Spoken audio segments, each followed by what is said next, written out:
Ian Knighton, CNET. Huawei has had carrier deals with that. This was confirmed on Tuesday. FBI Director Chris Wray told the Senate Intelligence Committee on Tuesday that the FBI was deeply concerned about the risks posed by Huawei and ZTE, Chinese companies that sell both phones and telecommunications equipment. We're deeply concerned about the risks of allowing a company or entity that is beholden to foreign governments that don't share our values to gain positions of power inside our telecommunications networks, he said. That position of power would allow Huawei or ZTE the capacity to exert pressure or control over our telecommunications infrastructure. It provides the capacity to maliciously modify or steals information and provides the capacity to conduct undetected espionage. He commended at Verizon for heeding the government's warnings regarding Huawei, which led to the Mate 10 Pro not getting carrier support in the US. This time last month, Huawei was expected to announce at ZTE that the Mate 10 Pro would be sold through AT. This would be big for Huawei, a company that's selling well in China and Europe, but has yet to find success in the US, as 90% of phone purchases in the US come through carriers. But it wasn't to be.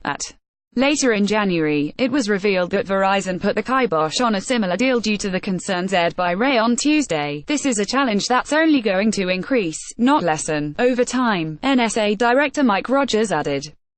When the panel of 6, which also included officials from the CIA and Defense Intelligence Agency, was asked to raise their hand if they would recommend private citizens use a device from Huawei or ZTE, not one hand was raised.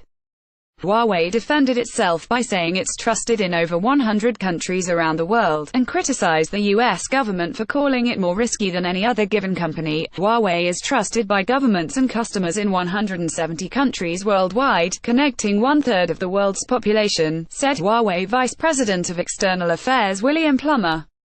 Privacy and security are critically important to all of us these days, and we must all be cautious to protect our personal and family and professional data from compromise. He added that authorities should be careful too, in a world in which every information technology solution is the product of global supply chains. Authorities should also be cautious not to brand one or another supplier as more vulnerable than others. This is misleading at best, dangerous at worst, batteries not included. The CNET team shares experiences that remind us why tech stuff is cool. CNET magazine. Check out a sampling of the stories you'll find in CNET's newsstand edition.